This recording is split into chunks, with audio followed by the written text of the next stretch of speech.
धार्मिक नगरी बैतूल में 40 साल से बंद परंपरा रामनवमी के अवसर पर फिर से शुरू हो गई। जब सड़क पर नारुन्या का जुलूस निकाला तो लोगों की खुशी का ठिकाना नहीं रहा। ढोल ढमाकों के बीच मसाल जुलूस देखने भीड़ उमड़ पड़ी। इस तरह युवा पीढ़ी के प्रयासों से बंद हो चुकी इस परंपरा को पुनर्जीवित किया गया। सोने एवं चांदी के आभूषणों की अनुपम श्रृंखला लक्ष्मी नारायण ज्वेलर संपूर्ण हॉलमार्क ज्वेलरी। हमारा पता है मेडिकल कॉलेज के आगे तिली रोड, सागर। दरअसल बरसों पहले रामनवमी की रात को नारुन्या आयोजित किया जाता था। इसमें एक व्यक्ति को भगवान नरसिंह अवतार में सजाया जाता था और वे पूरे नगर में दौड़ लगाते थे। भगवान नरसिंह का रूप धारण करने वाला भीड़ में शामिल लोगों के पीछे दौड़कर उन्हें पैरों से दूर हटाता था। आज के इस आधुनिकता के दौर ने इस तरह के आयोजन को बहुत पीछे छोड़ दिया है। आयोजन समिति ने बताया कि हिरण्यकश्यप का वर्णन पौराणिक कथाओं में मिलता है, जिसमें राजा हिरण्यकश्यप ने कठोर तपस्या कर ब्रह्मा जी से वरदान प्राप्त किया था कि कोई मानव, पशु या दानव न मार सके। उसकी मृत्यु न दिन में हो न रात में, न घर के भीतर न ही बाहर, न आकाश में न धरती पर, अस्त्र से न शस्त्र से। यह वरदान पाकर राजा हिरण्यकश्यप को घमंड हो गया था। वह प्रजा से भगवान को छोड़कर खुद की पूजा करवाता था। हिरण्यकश्यप अपने पुत्र प्रहलाद से नफरत करता था क्योंकि वे भगवान विष्णु की पूजा करते थे। वह उन्हें मारना चाहता था। इस पर भगवान विष्णु ने नरसिंह अवतार लेकर हिरण्यकश्यप का वध किया था। तब से ही नरसिंह अवतार की पूजा होती आ रही है। इसी का मंचन नारुन्या में किया जाता है। रामनवमी पर बैतूल बाजार के प्राचीन मंदिर काला मंदिर से नरसिंह अवतार नारुन्या को निकाला गया और पूरे नगर में घुमाया गया। सनातन सेना के सदस्य शिवा मालवीय, दीपक वर्मा और विलास जोशी ने बताया कि नई पीढ़ी को सनातन धर्म से जोड़ने के लिए इस आयोजन को शुरू किया गया है। ये जय श्री राम। सबसे पहले तो आज रामनवमी की सबको हार्दिक शुभकामनाएं। और ये ऐसी परंपरा है कि जब हिरण्यकश्यपु का आतंक जो है बढ़ गया था तो उसके मर्दन के लिए भगवान श्री विष्णु ने नरसिंह का रूप धारण किया और अधर्म का नाश करके धर्म की स्थापना की।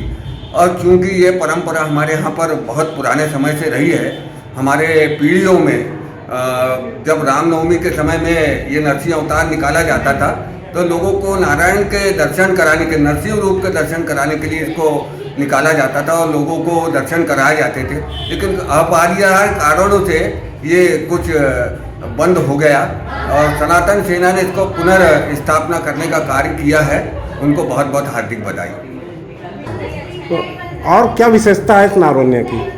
सबसे पहले तो राजा बनाया जाता था। हिरण्यकश्यपु राजा बनाते थे और राजा को बाजार चौक में बालाजी मंदिर तक के ले जाया जाता था, जहाँ पर नरसिंह भगवान स्वयं वहाँ पर रहते थे। और जब वो नरसिंह अवतार का जो पर्दा फटता था उसके बीच में से जब हिरण्यकश्यपु को ढूंढते हुए नरसिंह भगवान निकलते थे तो लोग उस पर्दे का टुकड़ा घर में रखते थे कि भूत प्रेत की बाधाओं से मुक्ति मिल जाए। तो वो पर्दे का घर में, यदि मान लो किसी को भूत प्रेत की बाधा है तो वो पर्दे का टुकड़ा पानी में घोल करके यदि पिलाया जाए तो भूत प्रेत की बाधाएं निकल जाती है। ऐसा कश्यपु को ढूंढने के लिए निकलते थे। बीच में यदि कोई पब्लिक आती थी तो उनको लात लग जाती थी। भगवान हटाते थे उनको कि हटो, मुझे हिरण्यकश्यपु को ढूंढना है, उसका नाश करना है। तो जो जिनको भी वो लात लग जाती थी, पैर लग जाता था भगवान को, वो तर जाते थे।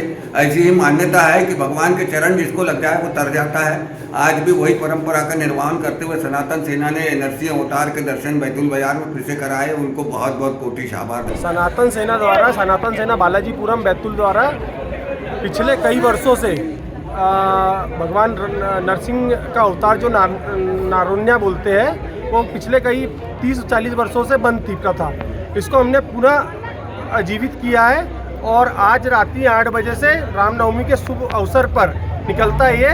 तो इस अवसर पे हमने सनातन सेना के सभी कार्यकर्ता और आमजन, हिंदू धर्म प्रेमी सभी जनों ने मिलकर भव्य जुलूस निकाला जिसमें नरसिंह भगवान का नारायण अवतार निकला। और इस परंपरा को विगत कई वर्षों से जो बंद थी आज प्रारंभ किया और आगे भी इसको भव्य रूप में चलाते रहेंगे। सोने एवं चांदी के आभूषणों की अनुपम श्रृंखला लक्ष्मी नारायण ज्वेलर संपूर्ण hallmark jewellery, antique, Kundan, polki, Italian jewellery, IGI द्वारा प्रमाणित डायमंड ज्वेलरी एवं राशि रत्न। हमारा पता है मेडिकल कॉलेज के आगे, तिली रोड, सागर।